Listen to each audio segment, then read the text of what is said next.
Greetings, one and all, and welcome to another episode of Time Traveler, the 1930s. Today's wonderful guest is a comedian extraordinaire and just one of the coolest people I could think to add to this series. Today's guest is Harpo Marx. Little disclaimer for anyone who decides to stop in and watch this video, knowing not A, what I do on my channel, and B, the limitations of the Sims 4 Create a Sim situation. Yes, there's already a disclaimer there about his bushy blonde curly wig.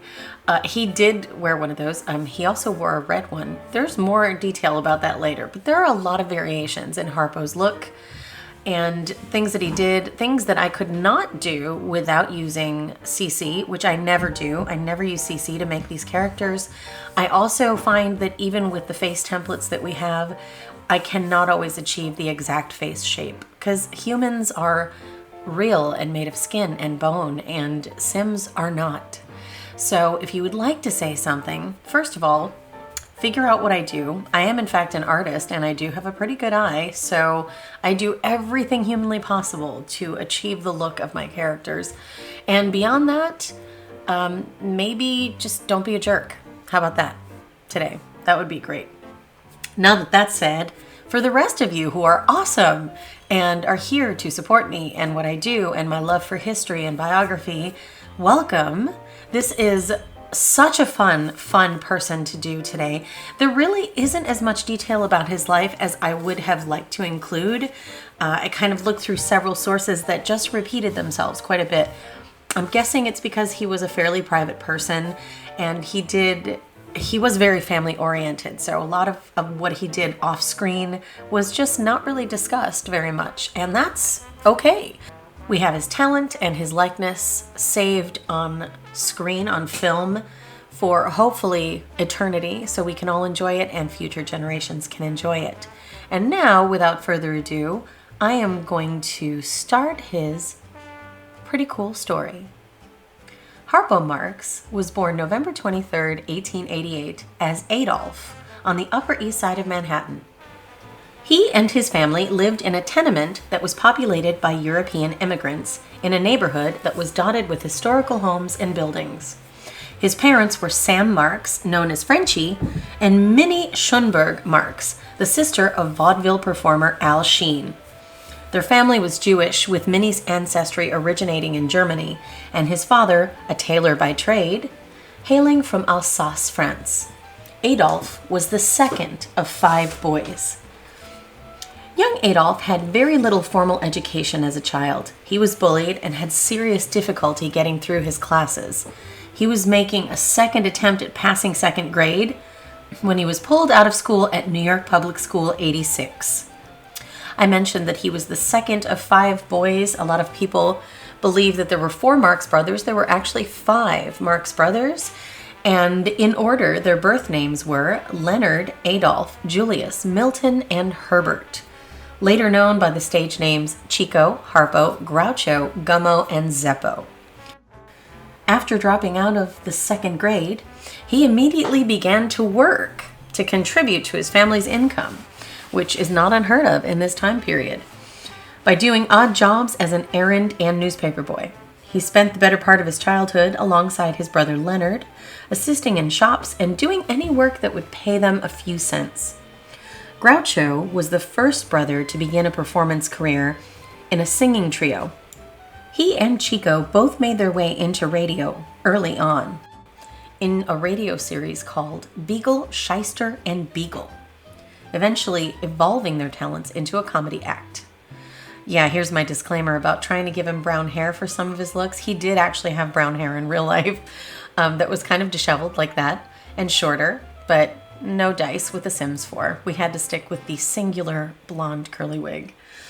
Sorry about it. In 1910, Adolf joined brothers Julius and Milton to form a group called the Three Nightingales. Later, they would change the name to the world-renowned title of the Marx Brothers. In 1911, Adolf changed his name to Arthur, having hated Adolf and often having been referred to as Addy. But it wasn't long before he was dubbed the stage name Harpo. Many have shared their memory of how he earned the name, but in Groucho's memoirs, he wrote that a theater attendant referred to Arthur as Harpo because he could play the harp beautifully. This has never been confirmed, but it does seem kind of likely. The story of why Harpo became the silent brother is more easily corroborated. Groucho told the story that it was because Harpo was notoriously bad at learning lines, so he opted to play the vaudevillian role of the silent dunce. Harpo's extraordinary skill on the harp was entirely self-taught. No one in town could play, so Harpo tuned the instrument as he saw fit and held it like an angel he had once seen playing the harp in a picture on the wall at the Five and Dime. He later employed several harp teachers to show him proper technique, learning that he had been tuning his instrument wrong all along, but because it put less tension on the strings, it was preferred. He spent several years playing without the ability to read or notate music until he found teacher Mildred Dilling, who did succeed in teaching him notes and helped when he felt a desire to compose. Mildred and all who preceded her watched Harpo's performances with rapt attention. He was so unique and played so beautifully, no one could emulate his style. As a lifetime musician and music teacher, I can see exactly what they meant when I watch him play the harp. It is quite special, and I hope you'll check out the links of that later on after the video.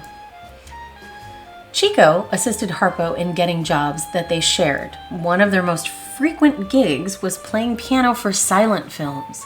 Chico's forte was the piano, whereas Harpo had only 2 songs in his repertoire, changing up the tempo to suit the action on screen. He preferred his harp, however, and let Chico have the piano playing in favor of it. Harpo first appeared on film in Humor Risk 1921 with his brothers. 4 years later, they appeared in Too Many Kisses, in which Harpo Marx spoke the only line he would ever speak on screen. He said, "You sure you can't move?" to a character that was tied up in the film. Sadly, his voice was never heard because it was a silent film. The audience could see his mouth moving and the line on the title card, but that was all. The next Marx Brothers film was groundbreaking, The Coconuts. Premiered in 1929 as the first Marx Brother talkie, and also one of the very first films to utilize an overhead camera shot, which is often credited to director Busby Berkeley.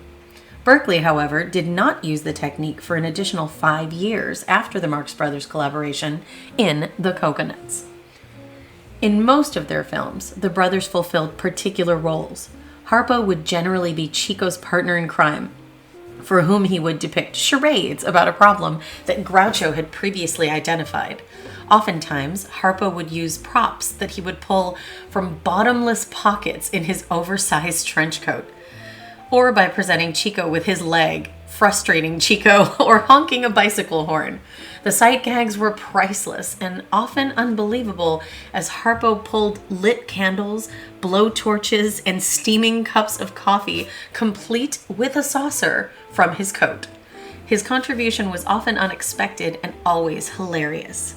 Many are not aware, but when the Marx Brothers performed on stage, Harpo wore a red curly wig. It was only in films that he would change to the iconic blonde curly wig, although I found zero information about why exactly he did that. Just that he did that.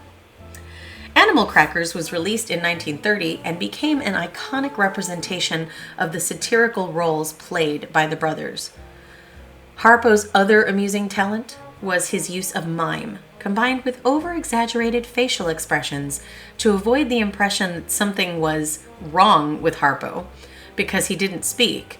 The brothers made a point in the early films to make it clear that Harpo wouldn't speak, even though he could, thus making him a, quote, silent partner, unquote, but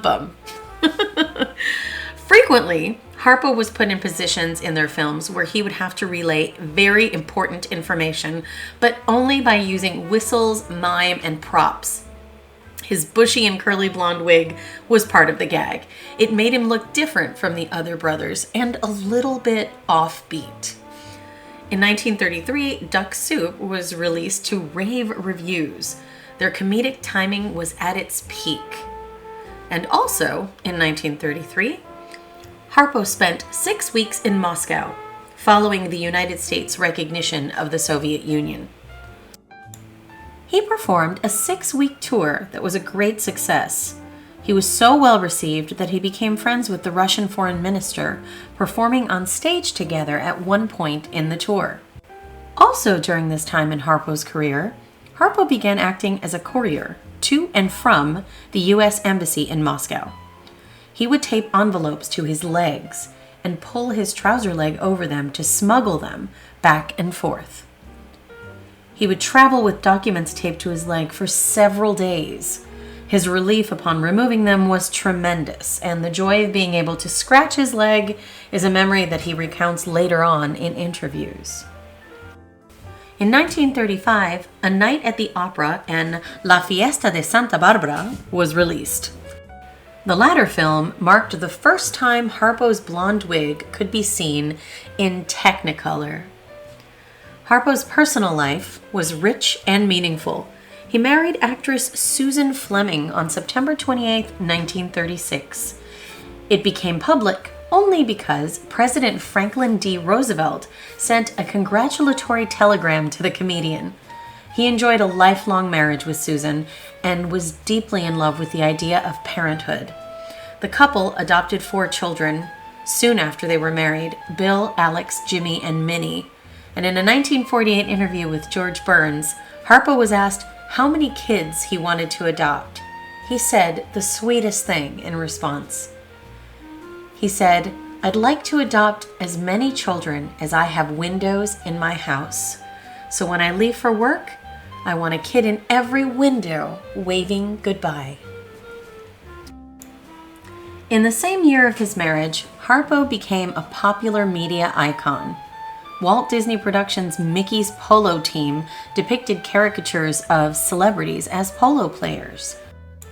Harpo rode an ostrich, racing against Laurel and Hardy and Charlie Chaplin in the cartoon. Walt Disney featured Harpo again in Silly Symphony Mother Goose Goes Hollywood, this time with Groucho and Chico. Harpo's image was also used in a Popeye cartoon episode called Sockabye Baby. Famous cartoonist Friz Freleng drew Harpo as an exotic bird in his Merry Melodies cartoon The Cuckoo Nut Grove in 1936 as part of a series of animating celebrities as animals. In 1937, The King and the Chorus Girl, written by Groucho, premiered. In 1938, Room Service was released. And in October of 1939, At the Circus was released, and in it, fun fact, Harpo is accidentally caught saying, "Achoo!" twice after sneezing. These films were followed by Go West in 1940 and The Big Store in 1941. These final few films did not receive the positive response that their previous work had received. So, with multiple individual projects on the horizon for the brothers, they decided to announce their retirement as a team. Harpo was a man of many talents. He loved comedy, loved playing his harp, and in the late 30s, he took up painting. He made attempts at painting a nude female model once, but he soon realized that he had no technique and resorted to letting the model teach him basic painting skills. They ended up with a portrait of fully clothed Harpo Marx. Although he did not become an artist, he did become the subject of a famous artist and friend, Salvador Dali. He made a sketch of Harpo and even wrote a screenplay for the Marx Brothers called Giraffes on Horseback Salad. In addition to a rather large filmography with his brothers, Harpo recorded harp music albums for RCA Victor in 1952 and 2 for Mercury Records in 1957 and 1958. He also had a great career in television. Everyone wanted to parody his aesthetic in some way. He made appearances throughout the 1950s and 1960s, first appearing on The Martha Raye Show around 1950, and later including an infamous 1955 episode of I Love Lucy, in which he reproduced the mirror scene from the Marx Brothers' 1933 film Duck Soup with the talented comedienne Lucille Ball. Harpo and Chico performed a pantomime skit on a General Electric Theater episode in May of 1959. Groucho made a surprise appearance at the end of the episode. In 1960, Harpo took a dramatic role in A Silent Panic, which was a featured segment on the DuPont show with June Allison. Then, much to everyone's surprise, Harpo decided to promote his autobiography, Harpo Speaks, written in 1961. He appeared on a circuit of talk shows, including The Today Show, Play Your Hunch, Candid Camera, I've Got a Secret, Here's Hollywood, Art Linkletter's House Party, Groucho's You Bet Your Life, and The Ed Sullivan Show. Harpo was a member of the Algonquin Round Table as well, a collection of great minds, writers, critics, actors, and satirists. One such member was the unflinching Dorothy Parker. Harpo was highly esteemed by the other members of the group, since he was never verbose and always ready to listen. When he did speak, out came an unexpectedly deep and distinguished voice, thick with a New York accent that he and his brothers had their entire lives. Harpo made one final public appearance on January 19, 1963. He had decided to announce his retirement while speaking on air with singer-comedian Alan Sherman. When Sherman heard the news, he burst into tears. Fellow comedian Steve Allen had been in the audience and later recounted how Harpo couldn't stop talking. He spoke about how he would miss performing, and when Sherman tried to speak, he would talk over him. He found it all very ironic, since an inability to simply shut up was the farthest thing from Harpo's normal behavior. Harpo underwent a routine heart surgery on September 27, 1964, and on September 28, 1964, Harpo and Susan's 28th wedding anniversary, Harpo passed away. It was a tremendous shock to everyone who knew him. His brothers were beyond devastated. Groucho's son Arthur attended the funeral and said that it was the one and only time he had seen his father cry. In his last will and testament, Harpo had left his beloved harp to the State of Israel. It was used by the Israeli orchestra in later years. Harpo had requested to be cremated at the Hollywood Forever Cemetery, and some of his ashes were allegedly scattered at the Rancho Mirage golf course in California. In 1979, Harpo was inducted into the Croquet Hall of Fame, having been an avid player of the game. Always a surprise. And with that, my friends, we have reached the end of Harpo's story. There is an abundance of information about Harpo's life as far as performance and interview, and his book is, still floating around and people are still talking about it. There's an abundance of that type of information. Again, nothing really about his private life. There's always a site or two that has speculation ready. But I did try to focus on all of the positive things, as I always do. And I have included several links, several snippets of his performances in various films, his recordings that he did on harp, just lots of the things that he was most well known for. The things he enjoyed to do the most are the things that I've chosen to really glorify here, because he was such a unique individual. I think even among the Marx brothers, they had an affection for Harpo that was different than their love for the other brothers. There's just something very sweet about Harpo, and I've always been interested in him and drawn to him in the Marx brothers, just as a whole, watching those films growing up. And just, they're just a really cool group of guys. They are very silly. It is very slapstick. That's not for everyone. I don't necessarily gravitate towards slapstick, but I do enjoy a Marx Brothers film. I do enjoy watching them work together and play off of each other. And in particular, I love Harpo's silly charades. I remember seeing them from a very young age and thinking, this guy is totally crazy. But I kind of see the genius in his comedy style now as an adult, and I really enjoyed including him. The obvious choice would have been Groucho. He is definitely also depicted all over pop culture media, but just Harpo's he has a special place in my heart. And I hope you've enjoyed his brief story. I hope you will enjoy the rest of this hotel room build that I'm doing here. It was kind of a different vibe I was going for with him. There is some silliness a little bit later in the room, but I still try to keep it elegant. He did have quite an elegant home in real life, so I wanted his hotel room to reflect that with just a touch of comedy here and there. And you'll see that, I think, as you get a little bit closer to the end of the video. I hope you'll stick with it and see that. I also hope, again, that you will check out the links, watch some of his performances, and just see the genius of the Marx Brothers. I did have a special request from my good friend Bunta on Twitter. You know you're watching, and you're super awesome, and I love you to death. Thank you for supporting me. You made a request that you wanted to see the other Marx Brothers in sim form, and I am going to do my best to give that to you, my friend. So in the, I think there's an empty room next to Harpo's, just adjacent there, diagonal from his door. There's an empty room, and I was thinking that perhaps I might make his brothers roommates in that room so that he can have the family together again in our sim setting. So if you think that's a good idea, give me a little shout out in the comments there. Let me know. Yes, you love that, and I'll do it. I will do it for you, just for you, because you're awesome. And with that said, I am going to let you go and watch the rest of this video.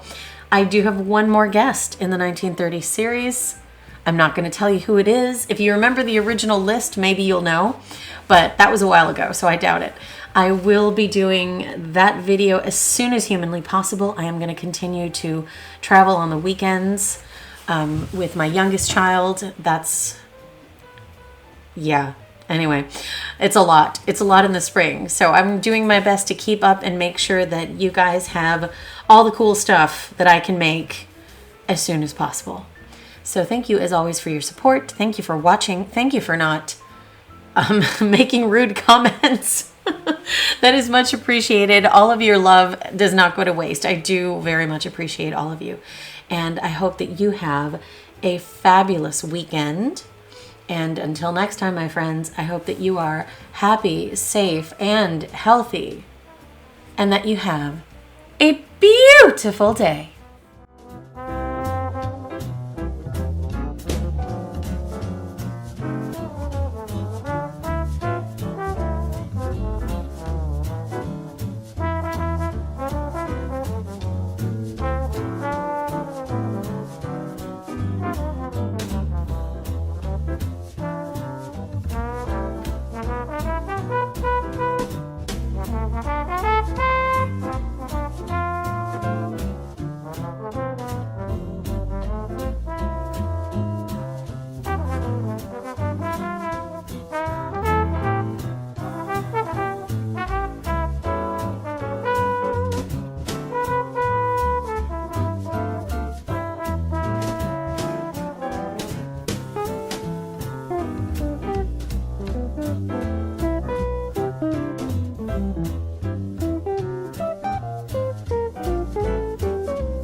Bye.